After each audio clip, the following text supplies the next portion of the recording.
Hello, and welcome to Upfront. My name is Dean Thullner Veljacic, and we are filming on the unceded Snuneymuxw traditional territory. On this episode of Upfront, I have the pleasure of sitting down with Blaise Hunter.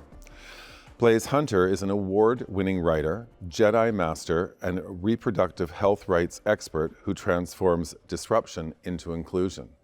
Welcome to the show, Blaise. Thank you for having me. How are you today? Wonderful. How about yourself? I'm good. Thank you for asking. So I just said you were a JEDI Master. What does that mean? It's justice, equity, diversity, inclusion. And it's really about, advocating for human rights. And that's what I do. And it's been a passion project for quite a long time for me. So how did this come to fruition? Can you elaborate for us? So my first career was radio journalism and then public relations. And I stayed at home with my one daughter, and I experienced infertility and loss after that. And what I experienced was I saw the gaps in the system. I saw injustices. I also self-reflected on my own issues of self-image. And that wasn't just me anymore. It bled into being a mother and never feeling good enough, never feeling beautiful enough. All the gender disparities that are happening amongst women and gender diverse people. And it angered me.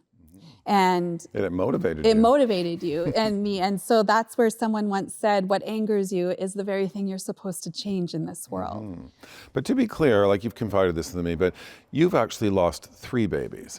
And somehow, yet still, you've turned your pain into purpose by founding Footprints, Infidelity, and Pregnancy Loss Support Society. What is the Footprints, Infidelity, and Pregnancy Loss Society? So what happened was after I had one child that's healthy and beautiful, a beautiful daughter, and experiencing those 3 losses, it was traumatizing, and I was lost in that grief. I'm very sorry. Thank you. And so coming from radio journalism and a writer, I thought it would just, for me, write through my pain. And I thought that might be a healing release for me. So I wrote a book about my self-hatred and body image. And I wrote a book about, in that same theme of, motherhood, and you're never doing enough, and you're not a good mom, you're a bad mom, and there's shame and guilt and judgment. And then also that transitions into infertility and loss of becoming, judgmental and shameful that you've lost your babies, that somehow you're not a good enough woman or a person to be able to do that. Well, it's a difficult conversation, so getting support's tough, even in your inner circle, because people don't know how, we're not taught how to cope with that, and we're certainly not taught how to help others cope with that. Exactly, and that was kind of the big transition from hiding behind all of those judgments and shameful thoughts and feelings and just unmuzzling. And that was kind of me coming out to the world that I am proud of who I am, flaws and all. And that was a really big preface of leading up to Footprints. That part of that book was about my personal experience and unfiltered, raw experience of pregnancy loss. And what does that really look like? And normalizing that that's 1 in 4. And families after that book got released came out, the woodworks, and it was just kind of like everybody coming together that we're not alone in that. And that sparked this idea to create a support system. And so my husband and I created Footprints, Infertility, and Pregnancy Loss Support Society, where we hand make free support bags and deliver them to families that go through loss or battling infertility. And it's just been such an amazing healing tool for me. But then I heal more when I see others having that support and systems in a softer landing. And so it's really healing us as a whole. Well, it's quite remarkable, and it's quite brave, really, for you to do that. This sounds trite, the expression, good things can come from bad. I hardly think good things can come from the loss of losing 3 children. But in the same time, sitting here, I am overwhelmed by the fact that you've chosen to take that, and you're using that experience to not only heal yourself, but you're helping others. What a great gift to our community. So thank you for that. Thank you so much for recognizing that. And I think that's, what we all need to tap into is no one is immune from trauma and tragedy. And I think that we can get very lost in that. And I did. For a very long time, I was lost in the grief and the sheer trauma of that situation. But I woke up one morning and I had a daughter. And that's what, it's very confusing because you're grieving something you don't have and you're not really present for what you do have. And it was a light bulb moment. And I came across a quote from Benjamin Franklin, and it was, most people die at 25 and don't get buried till 75. And I felt, he wasn't talking about physical death, he was talking about emotional death.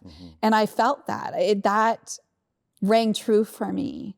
And it almost gave me my own, CPR electric pedals of heartbeat again, that I didn't want to be the walking dead.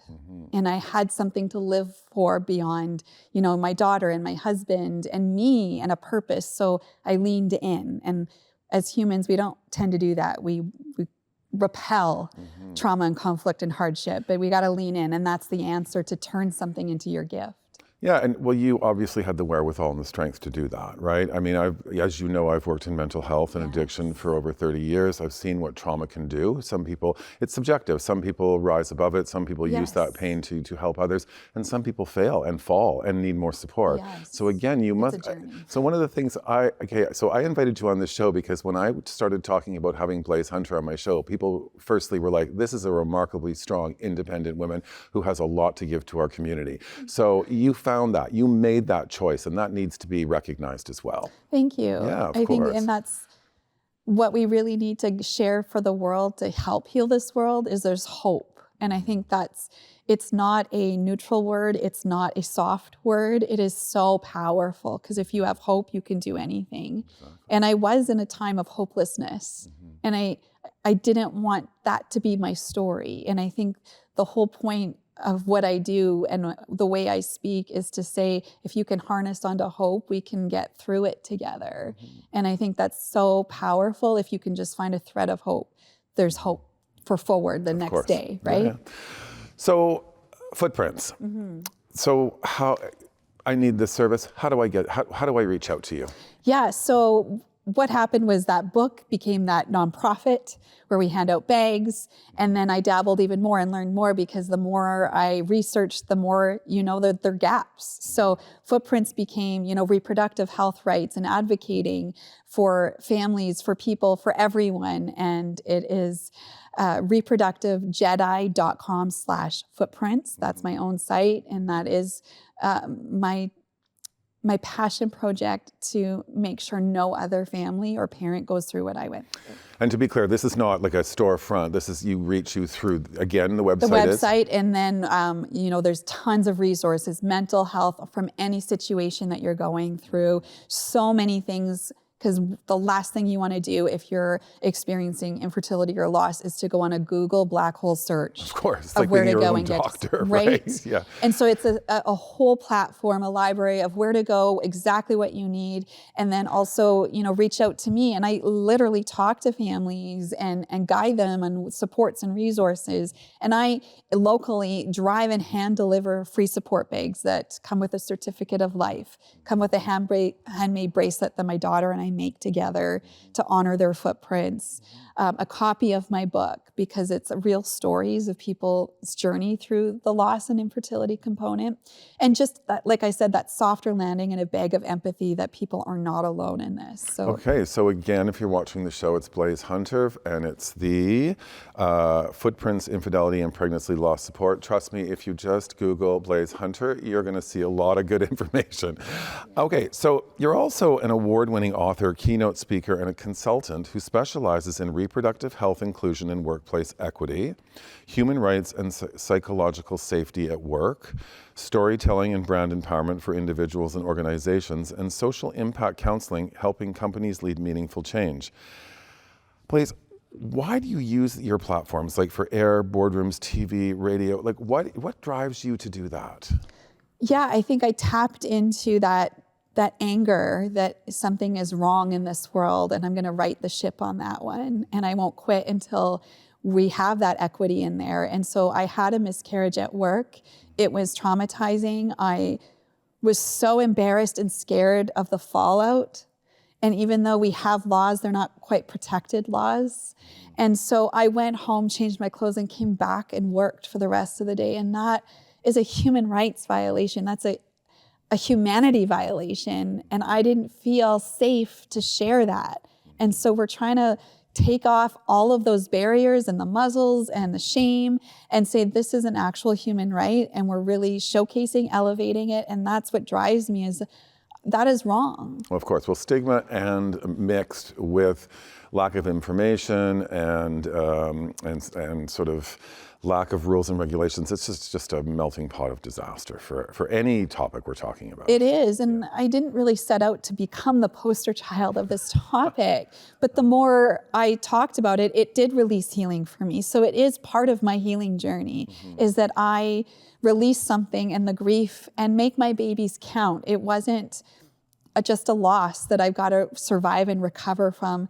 They were there for a reason, and they almost gave their own life for the world to have, a spotlight on the injustices. And I thank my babies for that. They created the platform for me to do that. I wouldn't be sitting with you without that. Yeah. So even though, yes, tragedy is still tragedy, there is still some gift within it as well. Thank you for sharing that. Okay, so Blaise has earned multiple awards and media features for innovation, advocacy, and leadership, positioning her as a recognized voice for change across Canada. Blaise, you represented Canada at the Human Rights Summit in Turkey, speaking on global injustices in reproductive health. Can we talk about that? Yes. So what started was I was, working in that nonprofit of Footprints, and I was selling it as empathy, it's just humanness. That's what I'm offering. And I happened to be on a podcast with a human rights lawyer. And so offline, she was like, well, you know what you do, right? And I'm like, no, what? She's like, reproductive health rights. It's a thing. And I was like, what? How am I 40 and not know that? So then I went on the Google search, and sure enough, there's tons of language in the Canadian Human Rights Commission about reproductive health and protective rights. And yet it's not been ratified provincially, so it hasn't really trickled down, and we're not really doing anything with it. But it's there. And that's where it kind of another light bulb, another thing that, the paddles hit my heart again and was like, whoa, we got now focus. And if we can leverage human rights language versus just empathy, I think I can make more change happen. And so I took education through this human rights lawyer out of Washington, D.C. So I'm certified in human rights, specializing in reproductive health rights. And I submitted a paper and to this organization to speak in Turkey at a human rights conference. And really it was pulling, because there's not a lot of language about reproductive health rights in human rights. It's kind of the blanket underneath a bunch of things in the umbrella of it. And so I leveraged the slavery human rights as well as torture. And I used that we're enslaving our population by shame and not letting them be able to normalize this. And then they're also torturing, because what's happening in the medical systems and letting them go home and deliver babies on their own without proper preparation is torture. And we need to fill the gap in that. So I used that language, submitted a paper, and it got accepted. So I spoke for 5 minutes on stage in front of the United Nations. And I had this whole technical speech prepared. And at midnight in Turkey, I'm calling my husband being like, I think it needs to be more heartfelt, but it's chicken scratch and I feel so unprepared. And he's like, you'll be fine, speak from the heart. And so I went up there and I threw out the rundown, so to speak. I threw out the technical speech and I literally went raw, unfiltered. And I stood there and said, when someone asks me how many children I have, I struggle with the answer. Because do I say 1 or do I say 4? And that's what's playing in my head. And it's a simple question, but very complex. And the crowd erupted mid-speech. I had people from all different countries coming up to me and said, you're right, they just send you home and they don't give you anything for the emotional, mental health component of that, even the physical. And so that really, again, lit the fire in me that I had to fill the gap in this, because it's not just a Canada problem anymore, it's world. Well, human rights is, how do I say this? Being in the LGBTQ world myself, And, you know, it was illegal to be gay up until 1969, punishable by 10 years in prison. I have watched the difficulties navigating human rights for the LGBT community through the AIDS crisis, through equality, through justice, through marriage. It is no easy feat to stand up and try to make change for human rights. So again, I am honored to have you here and to see that you are relentless, and the work that you're trying to do to support this community is astounding. Thank you. Yeah, it's fantastic. You know, I know we have a link. I don't know if they'll be able to put the link up for it, but where on your website, please tell us your website, and where can we get this link for you being in Turkey? In Turkey, yes. So blaisehunter.com, and then it's Reproductive Health Rights is a tab. So you can go right on the tab, and it's all in there, even the speech from Turkey. I've seen it. It's fantastic. Oh, thank you. Yeah. So that was part of this job is doing research. Thank you. Well, I threw out the rundown. So that was made up at midnight. Yeah. Chicken scratch all over my paper, and because I got in my head, it's all lawyers and, you know, human rights activists, and I got in my head, and I just had to go back to what I know is speak from the heart and really don't sugarcoat it. Really go for the jugular and truth. Be a truth teller. I've always been amazed how one person can make such sustainable change. And I always tell people, don't be afraid to say, don't be afraid to stand up and make a difference. Don't be afraid to bring a different point of view to the table, because sometimes it's just that one individual can make an absolute colossal change in so many areas. Exactly. And I think a big part of that change is being vulnerable, but being vulnerable in a very strategic and focused way. I'm sharing my heart, but I had to go through a healing process before I could do that. So I wasn't re-traumatizing myself from the moment, going through all of that. So there was a journey. I wasn't always like that. Yes. But here I am now, and it's your superpower. And for the longest time in my life, I masked that. I showed the perfect mask of what anyone wanted to see from me. And instead, I perfected the mask, not the person. I never worked on me. And so at any little bit of trauma or judgment or rejection, that mask crumbled because it wasn't built on anything. And so working on that and allowing vulnerability to be such a powerful tool for your own healing and for others, it's a connector. When we share from the heart, the human experience, the shared reality, that's what we're here for in our human experience. So I really can't talk about vulnerability over perfection and the tactical speech points, right? It's just speaking from the heart. Well, vulnerability, I think as humans are really attracted to that, right? It's magnetic. Of course. And people want to hear stories, and they want to hear the hard journey, but that ends in success. And it's 1 in a million. Not a lot of people are able to share that. So good for you. Really good. Okay, so I understand you have a latest venture. It's called Transforming Workplace Inclusion Through Reproductive Health. What does that mean? So a big part of that in the next stage of my JEDI Mastery work is that I did have that miscarriage at work, and I saw a big gap that there is not any language or workplace policies till to this date, 2026, that outline what to do if a staff member has a pregnancy loss at work. Even for men, gender diverse people, there is no language. And so that's where my second focus was, to really create some hardline policies and implement that. And so I worked very hard over the summer with an HR firm. We created a beautiful policy. The HR person had gone through a pregnancy loss, so very well attuned to what the situation is like. And we unleashed it to the Chamber of Commerce in the fall, and now we're ready. Companies are hiring me to do empathy training, and they get footprint support bags with it, and now they have a legit HR policy to embed in their own existing policies and by protects example. people. Yeah. Okay, listen, I want to talk to you. I'm going to move this along because we have a limited amount of time here today, and I cannot finish this interview without talking about your Women of Influence Nanaimo Awards. You've created this. I've known so many incredibly remarkable, powerful, successful women who not only been nominated but have won this award. It's coming up. Yes. When is it? February 11th. Okay, what is the WIN Awards? So again, what happened, I was in Alberta and I won a Woman of Influence Award for creating footprints. And so when I moved here in the pandemic, nothing was out, there was no events. So I just started to observe what was out there and realized there was a gap. I love the gaps and I love feeling them. See a theme.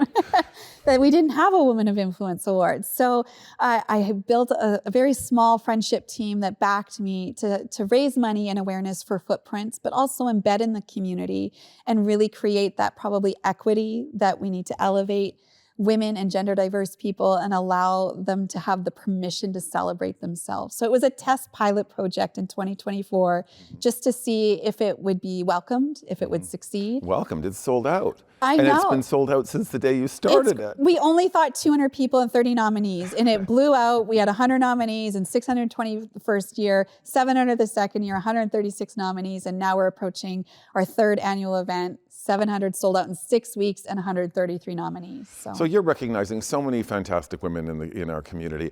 How does this process work? So if you are, there's different categories, right? Like fire, there's... Breathe Fire, there's health and wellness, STEM, trades, creative, innovator. We go all the way around to kind of a broad spectrum. So do people get nominated? Yes, and so I tried to pull from what I knew of winning awards and also creating and adapting it to my own, which a part of that gender equity component is many women don't feel worthy. So I was gonna do away with finalists. We don't do finalists. We honor all of the nominees live at the gala with a certificate for each and every one of them. We name them, we call them up. It's very special.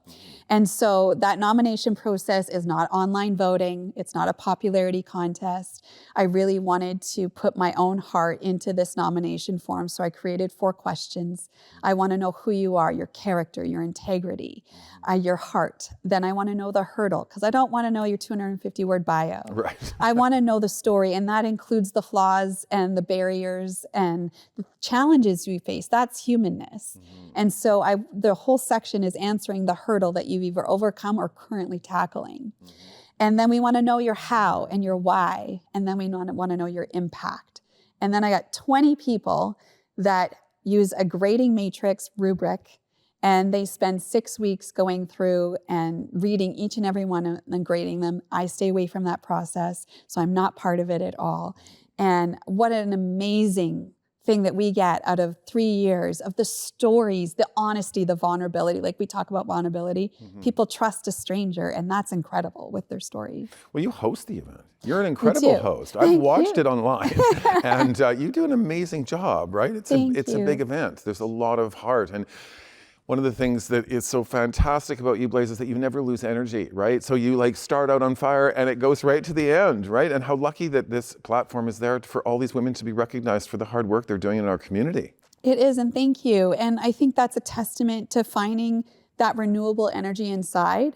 Most people don't know, but I battle a very rare life-threatening illness, and I struggle to breathe. And so it's kind of funny, the girl that breathes fire on stage and can hold the energy of a room for 4 hours struggles to breathe. And I think that's where I tapped into, I refuse to die. So I'm going to live. And I'm going to draw in on that energy and that passion and that heart, and I'm going to let it out for the world. So that every time I step on stage, it's more than just what you see. It's life or death for me, and I will not die. So I'm gonna live, and I'm gonna show that we need a zest for life. And just like that quote, you know, it's mediocrity is death. So don't live in the neutrality. Push yourself, shout loud, breathe fire, and draw your sword, and really be the hero of your life. Well, how fortunate Nanaimo is to have you here, Blaise, because being again in a marginalized community, I've sort of seen the similarities that women have in the place of society. And I think it's remarkable that you're out there and you're standing up and saying, look, these women need to be recognized. They need to be recognized not only for their achievements, but the hurdles that they've got to become the successful women that they are. And good luck to all the women that have been nominated for the WIN Awards. I've taken a look at the list. What a powerhouse group that has been nominated. And I completely concur that these women are so important, and they do such great work for our community, and they need to be recognized. They do, and I think as women, we get very used to having toxic humility. Oh no, I don't do it for an award. Of course you don't, but that doesn't discount the way that we can celebrate. It's safe to celebrate. We have permission. And how often are we critical? Let's change the narrative and celebrate and be together arm in arm as a community. It's beautiful. So again, regretfully, it's sold out. Not regretfully for you, but it's tremendous for you, but regretfully. So if I wanted to watch, is there a platform that they can be watched on? It actually will air live on Rogers TV that night, and we'll replay, and it'll also be a YouTube as well. We're so excited to land a huge keynote speaker. Two-time Olympic gold medalist in speed skating, Katrina LeMaydon. She is coming here. I'm so excited to hear her speak. And yeah, you can watch it after or live, and all the proceeds go to Footprints. And to be clear, this is not a women's event. Like, even though you can't get tickets this year, but you actually can buy tickets as any gender, yes? Absolutely. It's a community event, and it's so beautiful to see. It's we have the 133 nominees, but really so many diverse groups, men, women, gender diverse. It's all over the map from every sector. It's such a beautiful coming together from all over. And you did mention to me when I met with you previously that all the awards are to recognize women, but there is one award that recognizes another gender. Yes, so because Fan the Flame is an ally award, I've named it after my husband, because when I met him, I didn't love myself. And he literally fanned my flame to come into my own, to own my power, to see the beauty, and to have power and be empowered for me and my daughter. And so I honor him in that name alone, but I wanted to also allow nominations from men as well in that case. So it's open to everybody. And one day I would love to see a man be honored, because we need men. We need them to be an ally, to open doors, to use their influence to get us equity. And so I cherish, I honor, I respect, and I do that by that one award. Well, listen, unfortunately, the interview is coming to a close. It's been such an honor to have you here today. I always ask everybody who sits in this chair, what would you like to say to the audience? What's the last thing you could say if you wanted to share something with the audience? I'd say look inward to find that spark, because that is the answer for hope. That's the answer for change, and that's the answer for humanity. Well, again, this is Blaise Hunter, and your website is? blaisehunter.com or winawards.ca, woinanaimo.ca/winawards. Okay, well, we're going to make sure all those ULRs are underneath. Perfect. Again, thank you so much for taking the time to join me. Thank you all for tuning in to Upfront. I look forward to seeing you all next time.